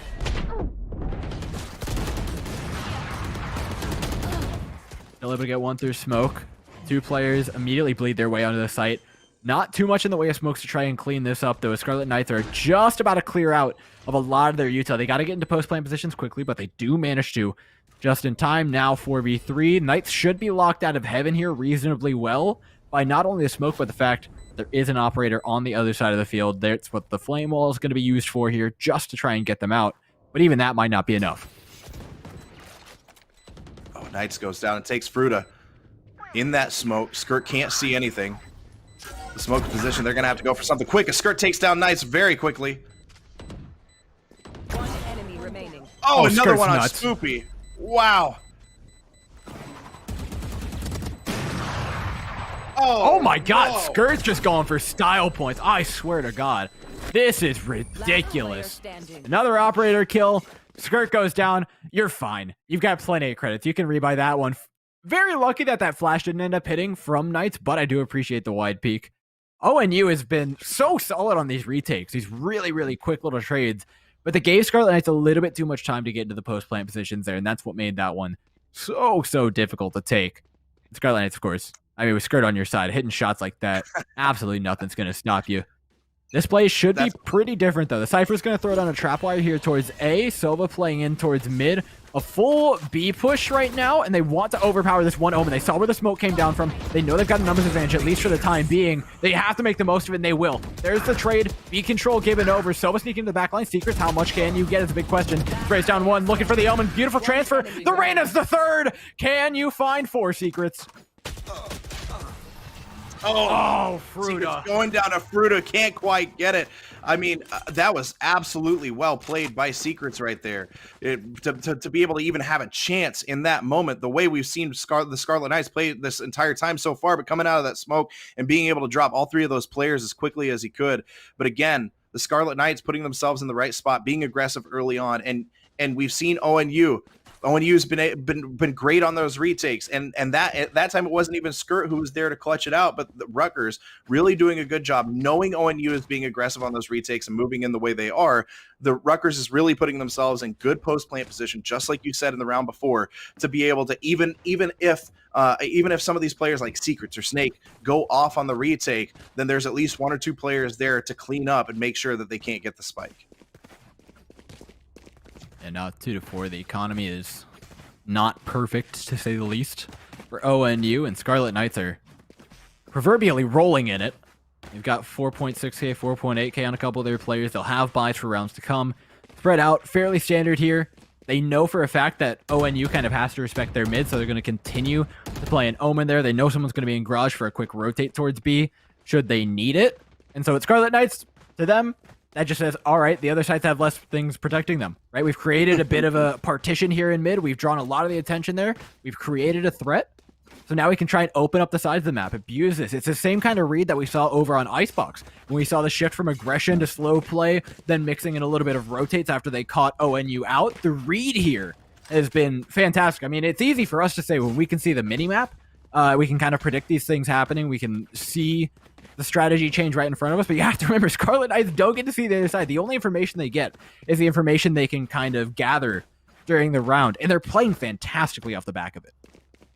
Oh, 100%. And you know, I always think about that whenever I'm actually in Valorant playing. I'm wondering, hey, where's everybody on the minimap? Why don't I see all those same things? I forget that I'm a caster and I'm not one of these competitive players. But just to have the feel and I mean, honestly, you think about a map like Haven, the attackers have a bit of an advantage, but at the same time, you have to be decisive. You have to communicate well. And you can see that from the very beginning, as soon as that clock goes down, like we're about to see, Rutgers has been decisive. They're communicating. They're talking about what they're doing right now, leaving the spike behind, trying to feel it out, trying to get map control, figure out where they want to go. We see the Omen going back towards the spike, but they're really they're keeping ONU on their heels and trying to keep them confused and figure out where they're going. If you can keep that team confused on a map like Haven where there's 3 sites, it's going to be very, very difficult to react appropriately and quickly enough whenever you're on defenses. It looks like they're going to go for a little bit of a mid push, going towards B as Jonah takes down Spoopy right there. Big pick, a little bit of a disadvantage. They're already at a gun disadvantage. Not much Secrets can do right there is going down to Justin with the Spectre. The advantage for Rutgers continues to mount more and more. Rutgers are just so clean with it. They give away mid control because they said, you know what, if you want to commit players to it, go ahead. We'll just go to another site. And then they heard the smokes come out in mid. And they're like, okay, ONU, we know what kind of buy you're on. You can't just walk up mid whenever you want. So they said, you know what? Scarlet Knights, they probably wouldn't have taken B had they not found 2 frags there, but they found 2 frags there. They're just, you know, okay. You dark cover our mid window. We're going to push up. We're going to check these corners. I would love to see your Cypher 1v2 us with a Sheriff. Good luck to that. And then does the same thing to the Sova, who's also pushed up in an aggressive position. So really good of Scarlet Knights to realize that it was a fragile mid push that ONU went for, and all that Scarlet Knights had to do was just respect it, right? The dark cover came out, you wait for the dark cover to clear, and then you go check all the angles of mid to make sure there aren't any free kills there. And there were 2 of them. Good cleanup by them. They're looking for more now. ONU, they've actually got rifles on deck. This is where the real changes could be made. There's an attempted mix-up play during that round, but this is the one that really matters. There'll be a 3-man A stack. Oh boy. And 2 angles getting aggressive. Snake's looking for something with this operator.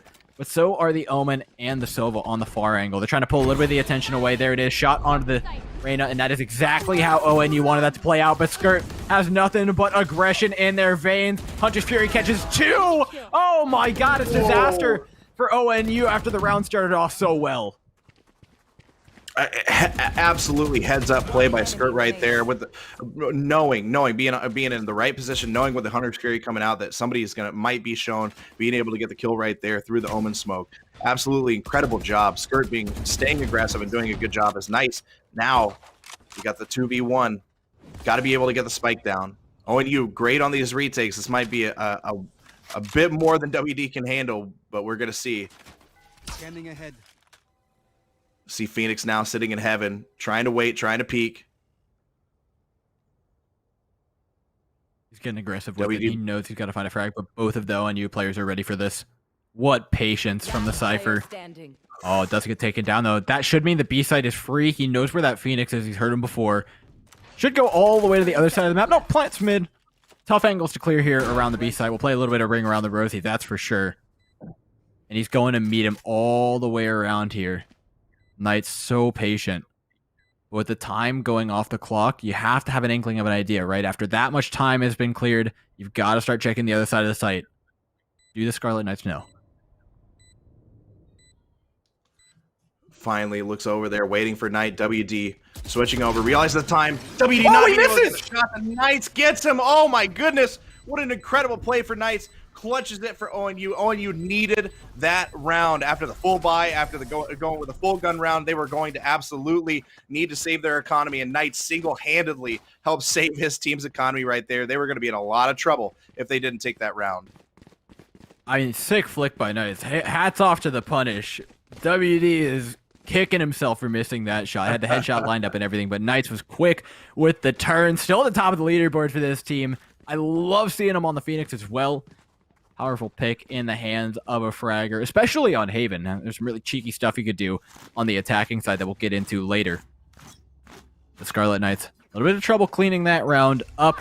We got 2 ultimates trying to do this one. I've loved the From the Shadows that we've seen out of them in rounds prior, but we're back to the aggressive round. There it is, From the Shadows all the way into the back smoke. Gets the information that the Cypher's back there. They know the site is completely free now. They've cleared out all of the retake util that ONU might have wanted to utilize. This is fantastic so far for the attacking side.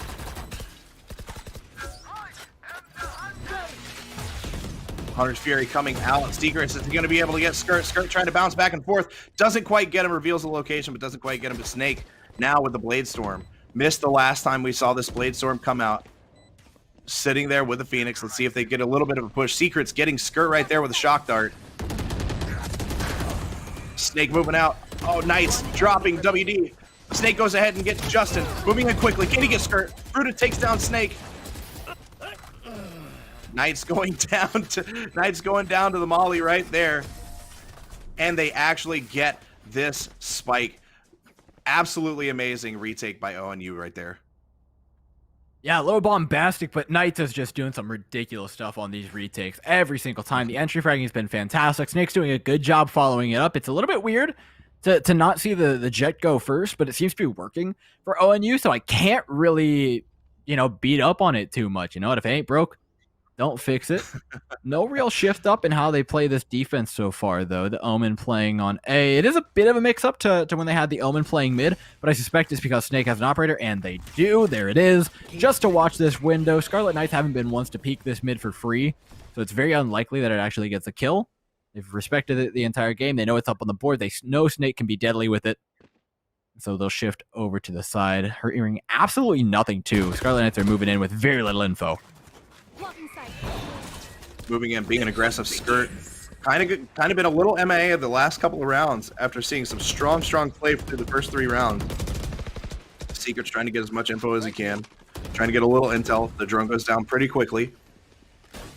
Getting ready to throw the shock dart, but has to back off of heaven just a little bit with Jonah planting now. This is gonna be an interesting retake opportunity for ONU right here.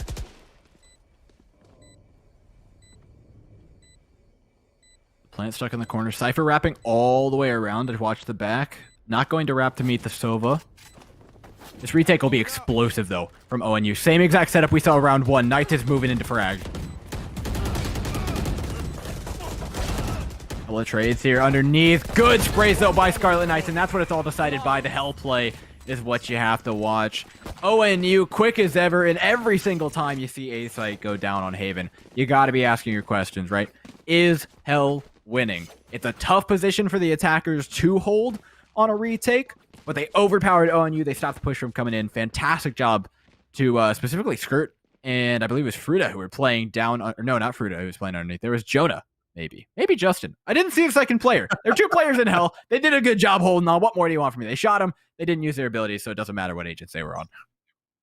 Well, and we've seen this. We saw this all through map 1, and now we're seeing it again in map 2. These 2 teams keep going on these runs back and forth. They keep trading back and forth, and it's not round by round. They're trading in clusters, 2 rounds, 3 rounds at a time.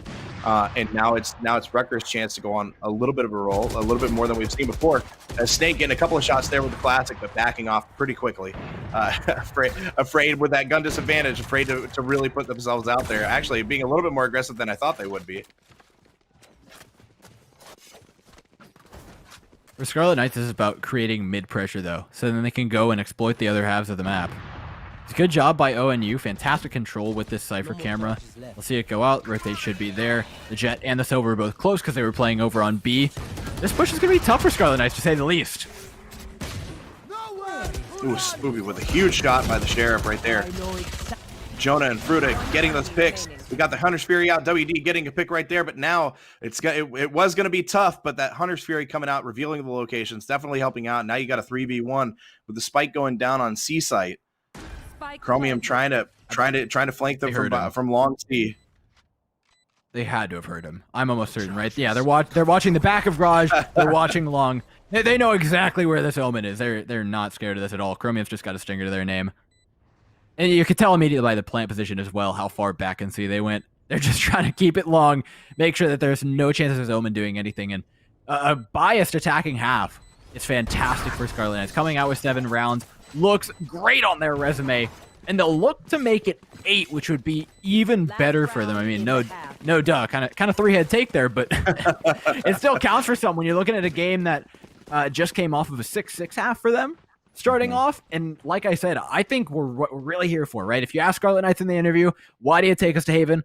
It's because they want to show us their fancy schmancy defensive side. They're going to be pulling out some plays there. That's what I'm scared of if I'm ONU. I want to capitalize here. I want to make sure this doesn't get any worse than 5-7. Otherwise, we're in for a bit of a rough second half. And now, if you're Rutgers, you got to feel pretty good. You see the Odin coming out, just absolutely waylaying. The Odin goes birth. That's all it knows how to go. Going to shooting into the garage right now. Skirt back with the op. Fruta kind of sitting here hiding in the corner, trying to push long A a little bit. But again, Rutgers is doing a good job of just trying to feel the map out, see what kind of map control they can get, figure out where ONU is, and then communicate and rotate where they need to rotate. ONU doing a much better job at putting themselves in positions where they can play a little bit more versatilely. Oh, it's Knights taking down Justin right there. Great positioning by Knights to get that pick. Skirt taking down Secrets. There's that op. You're looking for more now. Gonna double dip over here on the A side. They've created some questions around that mid area, but the Jet will confidently rotate over. ONU leave a gap in the defense, but it's not gonna matter. It is the right call for them. They fully surround this side. There's one for Chromium, making a second for Snake. Beautiful rotations by ONU. The entire time, Scarlet Knights have kind of had a bit of a read on the defensive side. Some quick, very fast takes have been paying off well for them. Scarlet Knights, though, that time, they reacted fast. That time, they got there in time. Ever since Icebox, it felt like they were a little bit scared of making those really quick, you know, off the top of your head rotations, and Scarlet Knights have figured out how to punish that, right? Whether it was those quick A takes over on Icebox or whether it's been the quick A takes here on Haven. That round, ONU were ready. The Jet rotates out of mid confidently and quickly and secures the round for him. 5-7. ONU were looking pretty good to get in this one tactically. Unfortunately, right when they got a leg up, right when they started to figure things out, the side swap beat.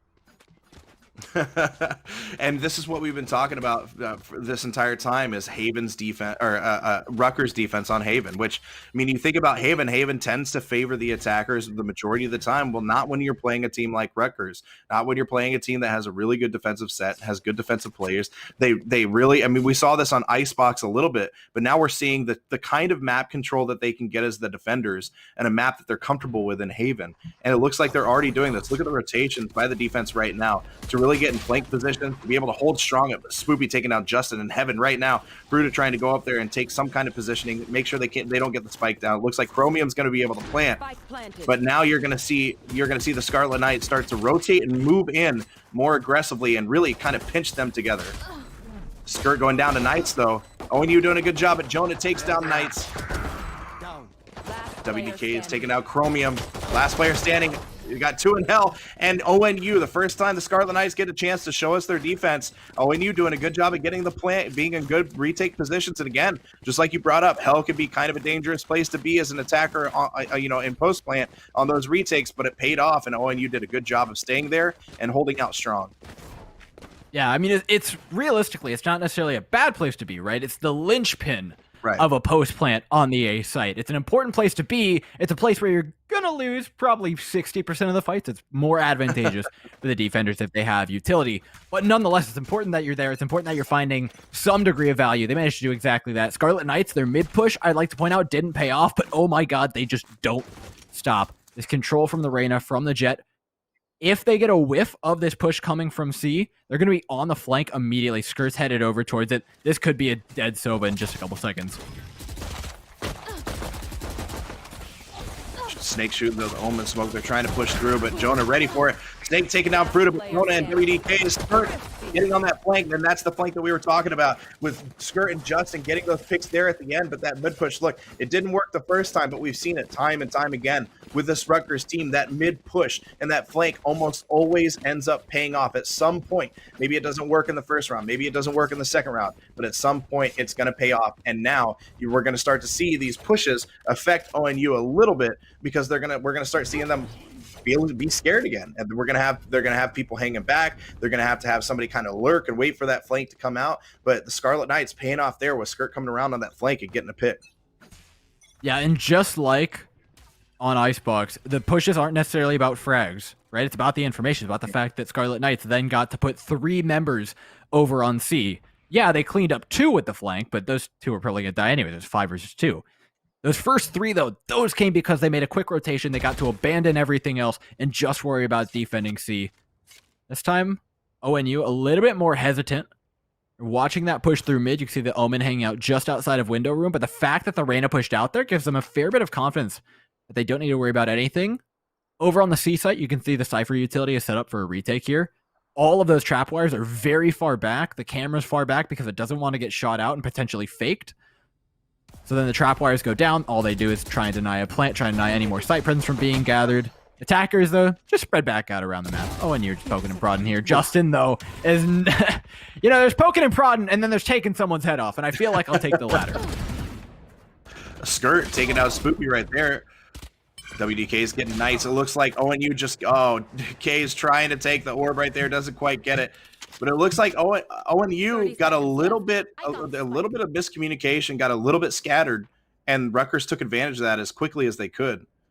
Snake down, moving up the spike, going through A short, trying to come around the side of them. Skirt knows where they're coming from now, though. Trying to reposition, getting spot, but Snake takes down Skirt. Another jet on jet action. But Jonah taking down both of them very quickly with the Spectre. Great play to hold on for Rutgers. Yeah, and with Scarlet Knights going up 9-6, we're heading into scary territory. I told you, this half is everything that we kind of expected it to be, right? Already, most of the maps in this game are fairly defender-sided. And then you put Scarlet Knights on a map like Haven where they can just get a little adventurous. Oh my god, they're just not going to stop. Look at this C-stack. Look at this ridiculousness. So it's likely a push from Skirt, kind of assisted by a Lear. So they're going to push up the first part, mostly with the rifle. And then the operator will try and find more value with the Lear peeking around that corner. There's the first one. Is it Lear? Oh. And it'll be a second. Even before the Lear pops, Skirt's just going off. Two huge kills by Skirt to start this round. Very aggressive play by Rutgers again, paying off.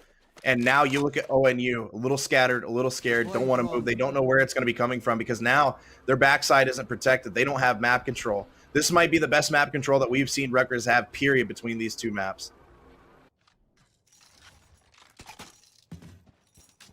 Red back out now. ONU have not found the advantage they're looking for. Fortunately, if they do manage to venture towards that A side of the map, they will find some degree of success. Not necessarily a round one. And now with two players, that just gets even worse. You know, let's take this round. 2v5. If they find a couple of kills, we'll start counting them back into it. But I want to kind of highlight the niceties of players that aren't just Skirt. Because we've complimented Skirt a lot. Skirt's gotten a lot of frags. And Skirt is a fantastic player.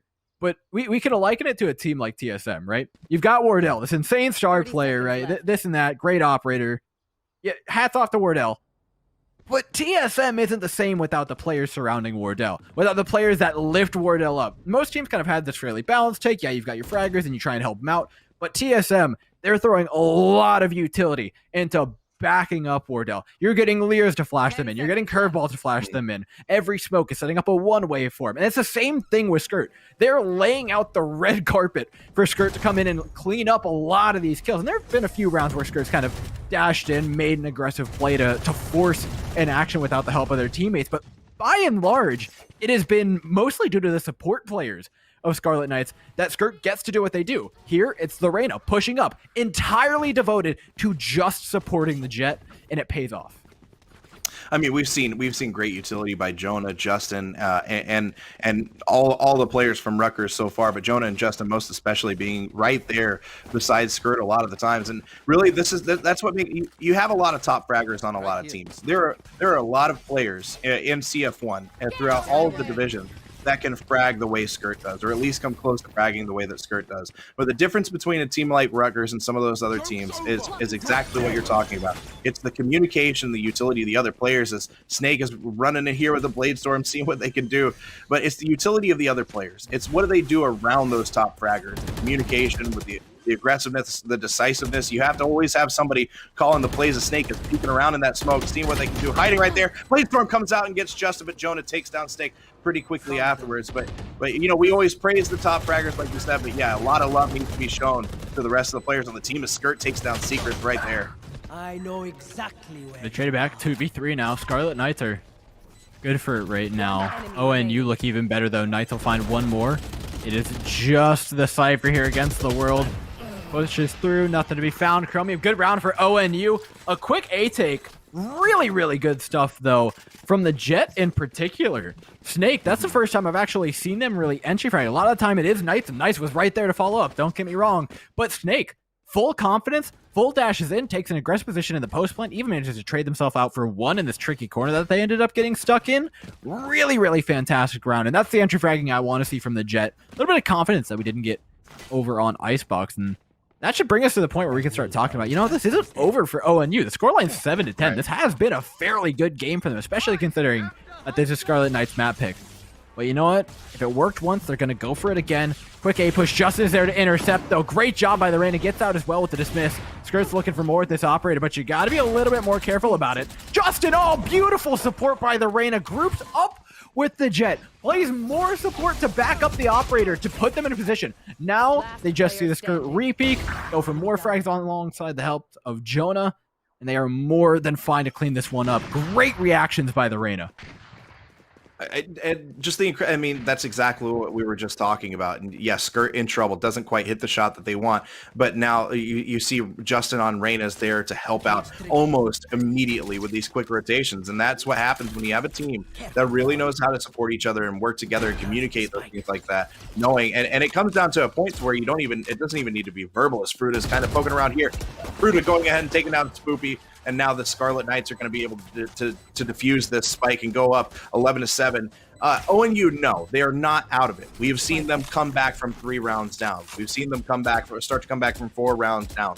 It's more difficult on a map like Haven, though, whenever the defenders start to get momentum like this, and the defenders start to really kind of feel out and flesh out and read what the attackers are gonna try to do. What ONU should do here is counter and just try to do exactly what Rutgers was doing to them. Start rushing onto a site.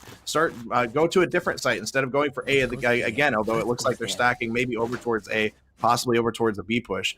But the Scarlet Knights have all the momentum right now. I'm here for the 3 rounds in a row on A. You just have to figure out what you're going to do about Justin here. Justin's been such a problem this A long. And you know what? The solution is just ignore him. Wait for a flash. Put him off the angle. You still do have to deal with one player up in heaven here. Oh, no. They have not spotted. Oh, Chromium teleported underneath. Never mind. Secrets goes down. Justin Skirt looking good here on the A site. And they have no clue Khazix is up in heaven right now. Well, now they do. Doesn't matter, though, because the numbers advantage is strictly in favor of the Knights as they look to clean up one more round. It's just Snake to go, and easy doing for them. Up to match point we go. ONU invested everything into that round. They're going to have very little much in the way of cash. They've got 1 buy. It's going on to Knights. Your star player so far has gotten you into so many tough situations and has gotten you out of even more. What can they do with this Vandal? Because realistically, the rest of the teammates here, they're here for util, they're here to help out, and they're trying to enable this one player. Scarlet Knights just don't let off the gas pedal. Look at this defensive setup. The Reyna looking to push in sewers. Omen and Jet both looking to push out long. The Paranoia is going to hit here, and then the Operator is going to hit second. It's a 1-2 punch that's going to hurt so bad for ONU, but the flash is perfect. Keeps him alive just now. Great play by Knights on that flash. That's exactly, they've seen Skirts do it over and over and over again. We'll stop Skirts from being able to see. That's what you do. Snake going down to Jonah right there, even though Snake had the position to be able to take that kill. But Justin kind of sitting back here playing the long game, waiting for them to move towards A, figure out where they are, even though they're moving up towards mid. Jonah looking to take a little bit more garage control.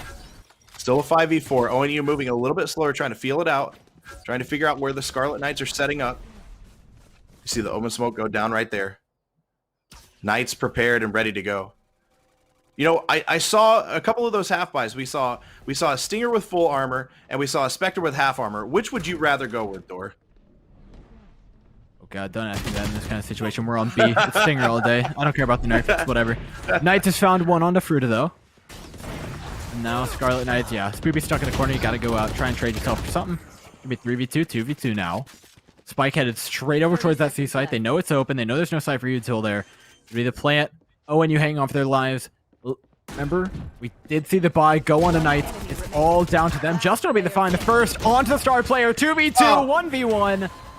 And there it is. Scarlet Knights with a 13th on the board. All thanks to Justin. A fantastic set of games. Hats off to ONU for managing to keep up. They were put on the back foot for a fair bit of that game, but still managed to scrap together rounds, which is honestly impressive enough in its own right, based on just really, really good tactical ability, trading out those 2v2s, those 1v1s well enough to get those rounds up. Their post plans were played exceptionally well, and I think it was the retakes. I mean, they were just so deadly. You look at their round wins and how many of those came from raw retakes for ONU, and I think we'd be pretty easily seeing exactly how they took a fair number of points away from Rutgers. But nonetheless, Rutgers is Rutgers, and Rutgers does ridiculous stuff, all off the back of Skirt and the rest of the team playing so supportive. And like a good supportive player can be just as valuable as one of these fraggers, like we were talking about earlier. Hats off to Justin, Jonah, WDKs, and Fruita. Even at the bottom of the scoreboard, you're playing Cypher Anchor on the other side of your map. Your job is to live and figure out where the other team is as quickly as possible for your team.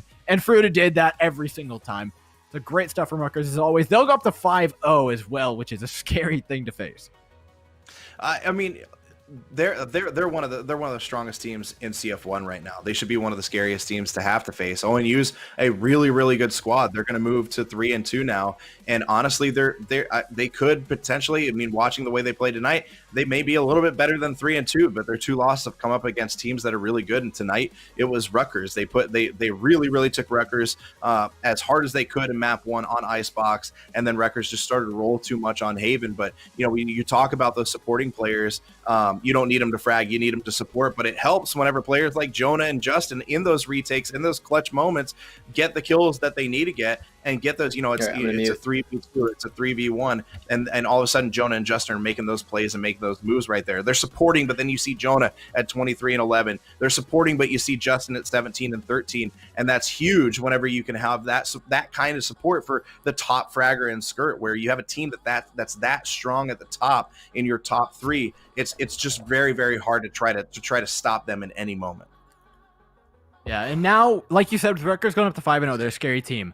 I'm a little bit worried, though. I'm going to be honest. I've seen the East region. I've seen the West region. And the West region is terrifying. It's the last place I'd want to be. But we're going to eventually head into a bracket with these teams going up against each other.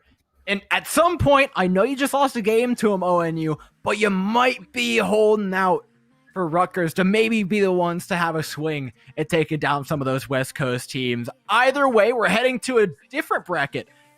In the next stream, I believe it's Texas A&M up against the Badgers. It'll be a good one coming up tomorrow night that you guys absolutely won't want to miss.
Now which way do we go is the question to ask. There are so many choices that it's hard not to look past. What is real and what is fake, and the risk we have to take. Will we know what is throwing off our balance? We're trying to find ourselves without the defining words. We can no longer hold on to what only makes us hurt. We cannot sink into the dark. The vertigo is getting sharp. There's something greater than ourselves that we must reach for.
but I don't know if they're playing.